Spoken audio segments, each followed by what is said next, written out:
টুর্নামেন্টের ফাইনাল খেলা উপস্থিত হতে পেরে আমি আনন্দিত বোধ করছি এবং সেই সাথে আমি সবাই এই টুর্নামেন্টের সাথে যারা জড়িত এবং যারা আমাকে দাওয়াত দিয়ে আজকে এখানে নিয়ে এসেছে তাদের সবাইকে ধন্যবাদ জানাচ্ছি এবং কৃতজ্ঞতা পোষণ করছি।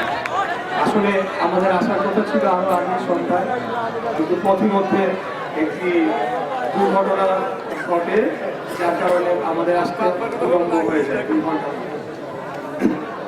তাই আজকে আমি বেশিক্ষণ এখানে থাকতে পারছি না এবং আমি শুধু আপনাদেরকে শুভেচ্ছা বক্তব্য দিয়ে আজকে চলে যাব।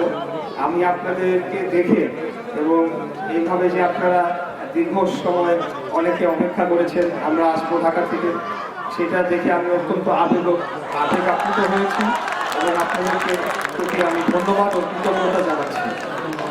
খেলাধুলার মাধ্যমে আমাদের তরুণ সমাজকে আগামী দিনে বাংলাদেশ রাষ্ট্রকে বিনির্মাণে তাদেরকে উদ্বুদ্ধ করতে হবে।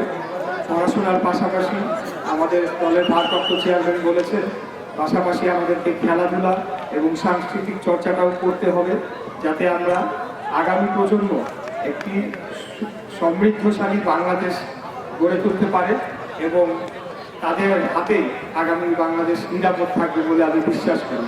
তো আমি এখানে বক্তব্য দেওয়ার কিছু নাই, এটা রাজনৈতিক কোনো অনুষ্ঠান নয়, তারপরেও সবার অনুরোধে আমি 2 মিনিট কথা বললাম আপনাদের সাথে এবং আশা রাখি যে ভবিষ্যতে কোনো এক সময় হয়তো বা রাজনৈতিক কোনো প্রোগ্রামে আপনাদের সাথে এখানে যোগদান করতে পারবো এবং আপনাদের সাথে আমি করতে পারবো।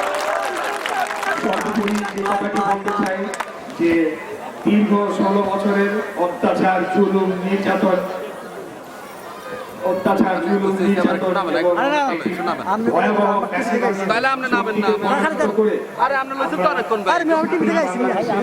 স্বাধীনতাকে আমরা ফেরত পেয়েছি, স্বাধীনতাকে রক্ষা করা আমাদের গুরু দায়িত্ব, আমাদের ইমানি দায়িত্ব। অতএব আমি সকলকে অনুরোধ জানাবো এখানে বিএনপি এবং সকল অঙ্গ ও সহযোগী সংগঠনের নেতৃবৃন্দ ছাড়াও যারা এলাকাবাসীরা রয়েছেন, এই দেশটা স্বাধীন বাংলাদেশ করা হয়েছিল সকল নাগরিক সমান মর্যাদা নিয়ে তারা বসবাস করবে, সেটিকে নিশ্চিত করার জন্য আমাদের সকলকে সচেতন হতে হবে। গণতন্ত্রকে একটা অভ্যাসে পরিণত করতে হবে এবং গণতান্ত্রিক চর্চা আমাদের জীবনের প্রত্যেকটি পদক্ষেপে আমাদের দেশকে চর্চা করতে হবে।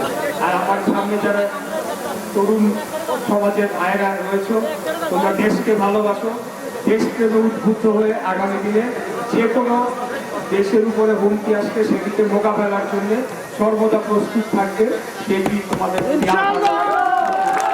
আমরা কোনো পরাশক্তিকে ভয় পাই না, কারোর রক্তচক্ষুকে আমরা ভয় পাই না, কোনো আশেপাশের বড় দেশে আমরা দাবেদারি করবো না। আমরা যতদিন বাঁচবো স্বাধীন বাংলাদেশের স্বাধীন নাগরিকের মর্যাদা নিয়ে আমরা বাঁচবো, অধিকারের জন্য আমরা লড়াই করে যাব।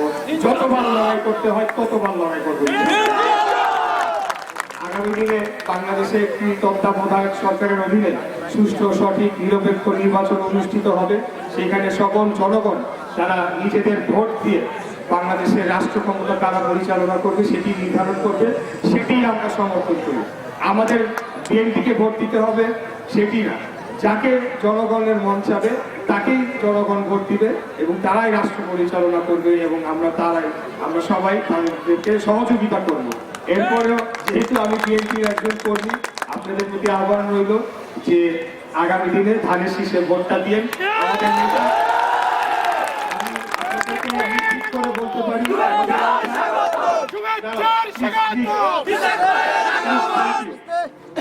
আমি নিশ্চিত করে বলতে পারি আগামীর বাংলাদেশ দেশনায়ক তারেক রহমানের হাতে শুধু নিরাপদ নয়, তিনি শুধু কাছেরটা চিন্তা করেন না, তিনি কয়েক প্রজন্ম পরে বাংলাদেশের কি প্রয়োজন, কি হতে পারে, কিভাবে দেশকে নির্মাণ করতে হবে সেই পরিকল্পনা উনি রয়েছে এবং আগামী দিনে উনি তরুণ সমাজকে সাথে নিয়ে মুরব্বীদের দোয়া নিয়ে দেশকে বিনির্মাণে এগিয়ে যাবে।